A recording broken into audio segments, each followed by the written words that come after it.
Olá, gente, a minha mais especial e calorosa saudação a todos vocês. Em especial, aqueles que são meus alunos lá no Centro Universitário Leão Sampaio. Dizer que é um prazer reencontrar todos aqueles que já foram meus alunos e, evidentemente, que é um prazer conhecer você que ainda não me conhece, que eu ainda não conheço e que está sendo meu aluno agora nessa disciplina de Civil 6, Direito das Sucessões, aqui no 7º semestre, beleza? Então, para quem não me conhece, eu me chamo Cláudio Barreto, sou professor de Direito Civil, inclusive sou um dos professores da casa que lida com esse conteúdo, e nós vamos hoje começar as nossas digressões, as nossas abordagens sobre o direito civil sucessório.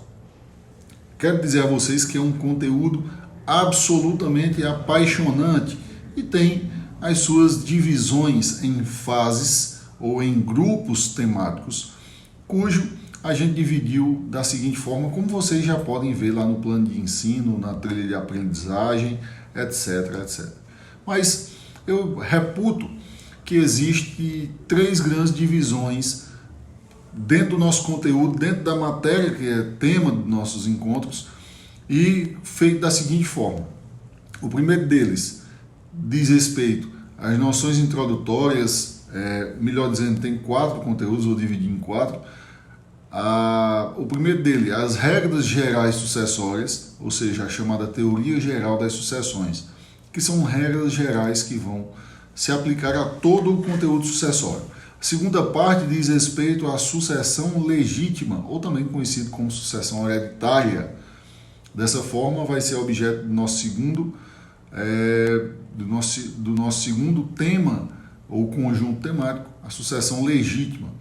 Por terceiro ponto, eu reputo que se tem um grande tema que é exatamente a sucessão testamentária, ou seja, aquelas que decorrem das disposições testamentárias.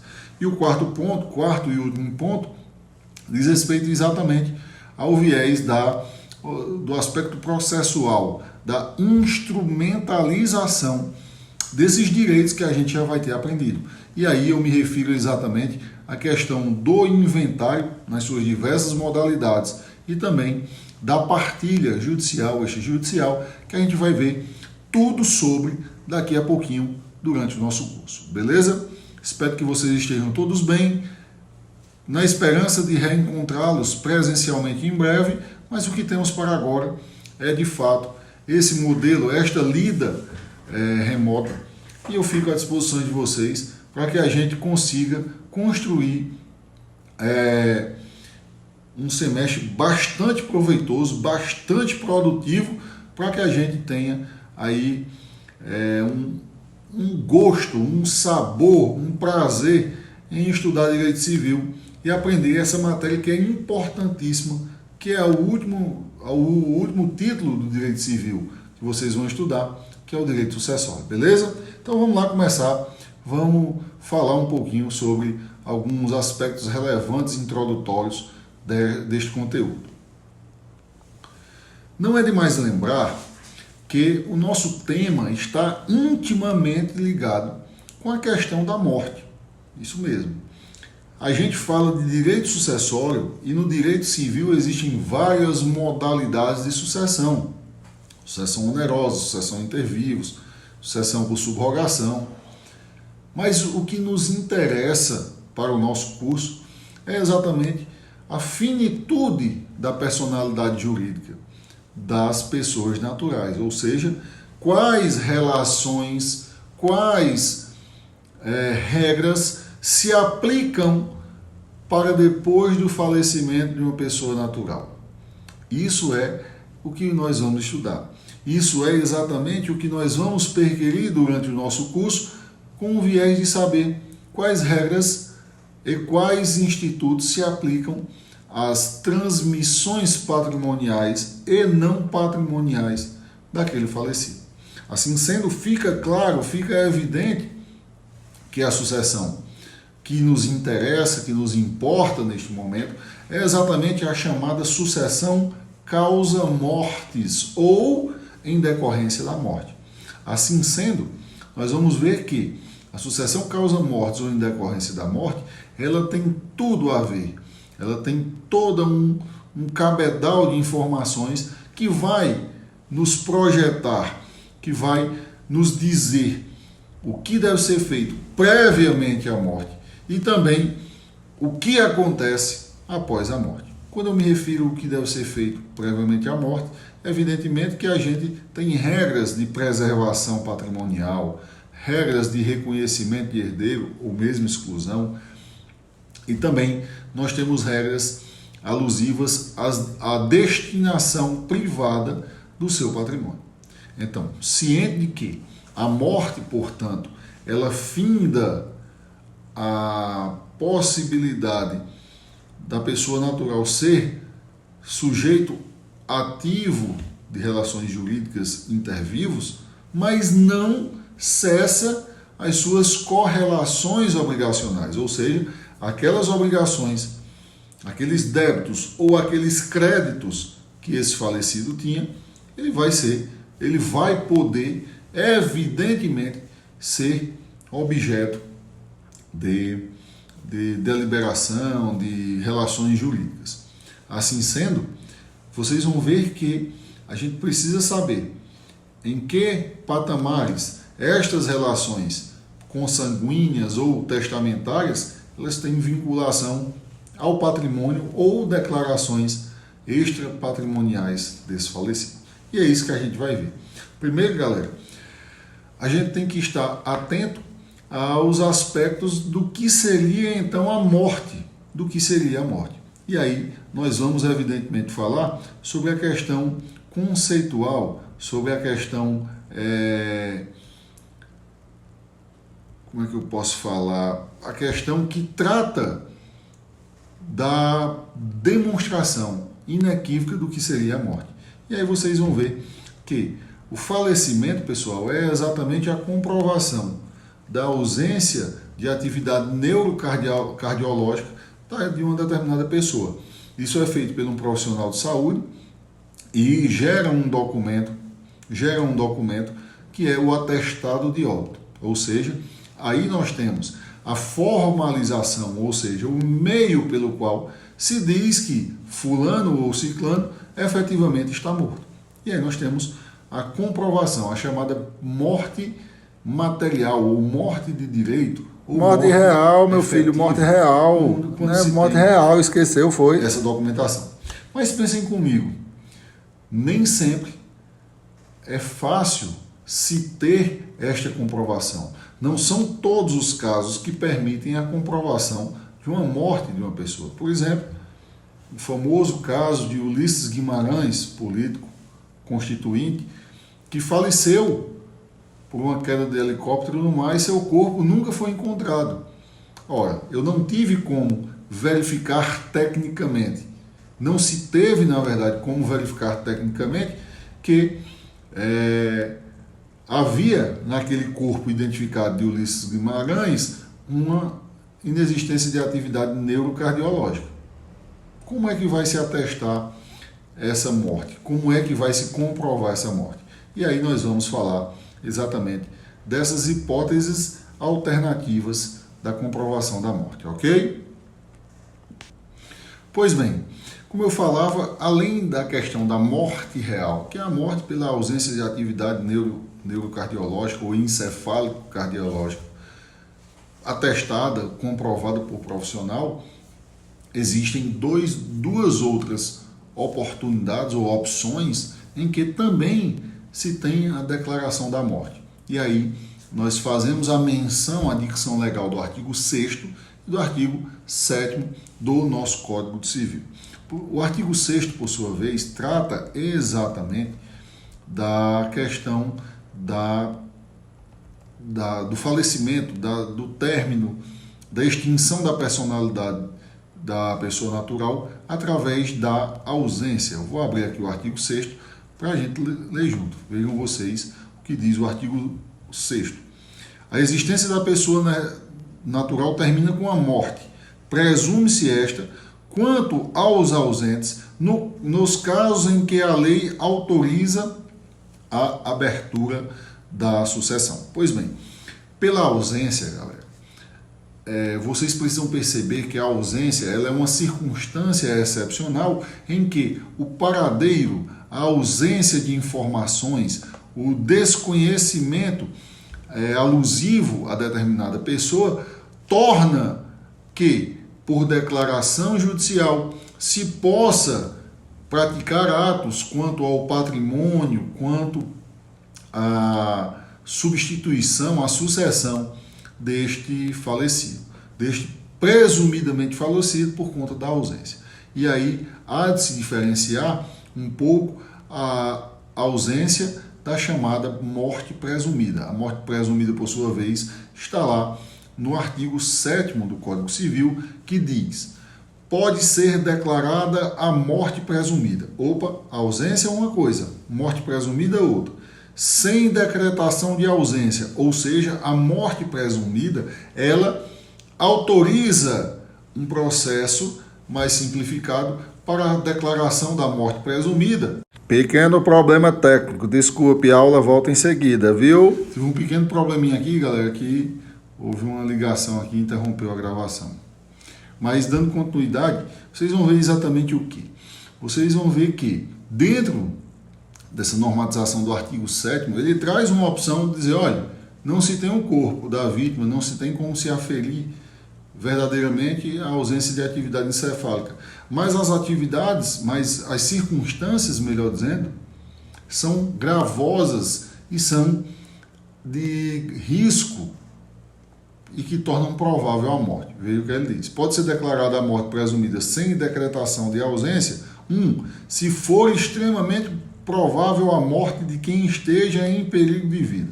2, se alguém desaparecido em campanha, guerra, ou feito prisioneiro, também nesta guerra, não for encontrado até 2 anos após o término da guerra. A declaração da morte presumida nesses casos somente poderá ser requerida depois de esgotadas as buscas e averiguações, devendo a sentença fixar a data provável da morte. Nesse caso, galera, vocês vão ver que são institutos diversos a questão da ausência e a morte presumida. A morte presumida segue este roteiro previsto no artigo 7º do Código Civil, conforme a gente acabou de ler. Já a ausência, ela tem requisitos diversos, ou seja, ela não reclama, ela não pressupõe, ela não tem exigibilidade de fatores de risco, como está em guerra, quando seja extremamente provável, simplesmente a pessoa some e não se tem o paradeiro dessa pessoa. A doutrina, ela é recorrente no exemplo de dizer aquela pessoa que sai pela manhã para ir comprar pão ou comprar cigarro e nunca mais se tem notícia do paradeiro dessa pessoa. Hoje em dia, pessoal, com o advento das redes sociais, da comunicação remota, dos telefones móveis, evidentemente que isso tem se tornado menos comum. Isso que me refiro à ausência, porque é mais comum se conseguir localizar uma pessoa. Mas ainda é uma hipótese. E para o implemento desta ausência, o processo está previsto lá a partir do artigo 22 do Código Civil, que diz: desaparecendo uma pessoa do seu domicílio sem dela haver notícia, se não houver deixado representante ou procurador a quem caiba administrar-lhe os bens, o juiz, a requerimento de qualquer interessado ou do Ministério Público, declarará a ausência, ou seja, o processo de ausência passa a transcorrer de modo a verificar que aquela pessoa não tem sido localizada e, para tanto, se verifica exatamente a necessidade de que se faça a sucessão dessa pessoa, se faça, se adotem as medidas inerentes para a sucessão dessa pessoa. É importante frisar lá no artigo, eu tiro o olho daqui, pessoal, para ler o artigo aqui que está aberto, frisar a questão do roteiro desta declaração de ausência. determinando lá no artigo 24 que o juiz nomeará o curador e fixar os poderes, os poderes e suas obrigações. Para quê? Para que ele administre aquele patrimônio sucessório, pague dívidas para que as dívidas não se amontoem e aí por diante. Outro artigo que vale a pena destacar é o artigo 26, que trata da sucessão provisória. E ele vai dizer: decorrido um ano da arrecadação dos bens do ausente, ou se ele deixou o representante ou procurador, em se passando 3 anos, poderão os interessados requerer que se declare a ausência e se abra provisoriamente a sucessão, ou seja, de um ano da arrecadação dos bens, ou de 3 do nomeação de procurador, se pode pedir a declaração da ausência. E qual é o efeito dessa declaração de ausência? É exatamente a chamada sucessão provisória. Beleza? Então, cumpridas essas etapas da declaração de ausência, poderá se declarar ausente ele e se abrir a sucessão provisória. O que é a sucessão provisória? É exatamente relações jurídicas que vão tratar do patrimônio, pagamento de dívidas, destinamento dos bens daquele ausente, mas de forma provisória, que pode ser recobrado, por isso vai reclamar algumas garantias. Mas vocês já viram isso lá no Direito Civil 1, parte geral, só estou remontando a essas regras que vocês devem ler aí os artigos até o artigo 36, que trata sobre a sucessão provisória, e do 37 até o 39 da sucessão definitiva do ausente. Beleza? Fica essa obrigação para vocês lerem esses artigos, porque é de fácil domínio, é de fácil aspecto de apreensão, ok? Então vamos, pessoal, falar em um outro instituto agora, que é um instituto previsto lá no artigo 8º do nosso Código Civil. O artigo 8º, pessoal, é um artigo bastante prestigiado, porque ele tem uma importante dicção a respeito da comoriência. Cláudio, e o que danado é essa comoriência? Comoriência, como o próprio nome sugere, vem de morte comum, de morte simultânea. E aí está a grande pegadinha. Vejam vocês que a comoriência, na verdade, muita gente pensa que é a morte que aconteceu absolutamente igual e absolutamente simultânea. Mas não é bem isso. Vejam vocês que a comoriência, na verdade, ela decorre da impossibilidade, ela decorre exatamente da ausência de condições de se fixar a ordem cronológica da morte. Vou dar um exemplo mais grosseiro. João e Maria viajavam de helicóptero, o helicóptero caiu no mar, ambos faleceram, não foram mais encontrados, presumidamente faleceram, só que ninguém consegue precisar quem morreu primeiro. É evidentemente que neste caso nós temos uma comoriência. Outro exemplo, José e Francisca, casados entre si, com filhos, com descendentes e ascendentes, estão numa viagem de carro e o carro colide com um trem, por exemplo. Incendeia, pega fogo, quando alguém chega ao local, os dois já estão mortos. É feita perícia, mas não consegue se constatar quem morreu antes de quem. Isso é comoriência, ou seja, a comoriência ela decorre exatamente da impossibilidade, da falta de condição ou de condições de demonstrar quem primeiro faleceu e não da necessidade de se demonstrar que eles morreram simultaneamente. Daí porque se diz que, não se podendo averiguar se algum dos comorientes precedeu ao outro, ou seja, a comoriência ela tem seu fundamento na dúvida ou na impossibilidade de de comprovar quem morreu primeiro. E ela gera, portanto, se não tem certeza absoluta, ela gera, portanto, uma presunção. Uma presunção. A presunção é exatamente de que, se eu não tenho como provar a ordem cronológica do falecimento, presume-se que eles faleceram simultaneamente. Então, lembrem-se que, na verdade, ela institui uma presunção de morte presumida, de morte simultânea, desculpa. Uma presunção de morte simultânea, ok? E os efeitos da comoriência? Para o direito sucessório, os efeitos da comoriência são, ou é exatamente como principal destacado, a exclusão da relação sucessória entre estes comorientes. Ou seja, se eles são herdeiros um do outro, eles vão deixar de ser herdeiros, por quê? Porque não se sabe quem faleceu primeiro e quem primeiro se relacionou com o patrimônio ou com a sucessão do outro. Vocês vão entender isso perfeitamente quando a gente falar na próxima aula sobre a questão do princípio Saycini. Beleza? Por hoje ficamos até aqui e deixo o meu grande abraço a todos, esperando contar com a presença de vocês e um breve encontro. Aquele abraço e tchau, obrigado!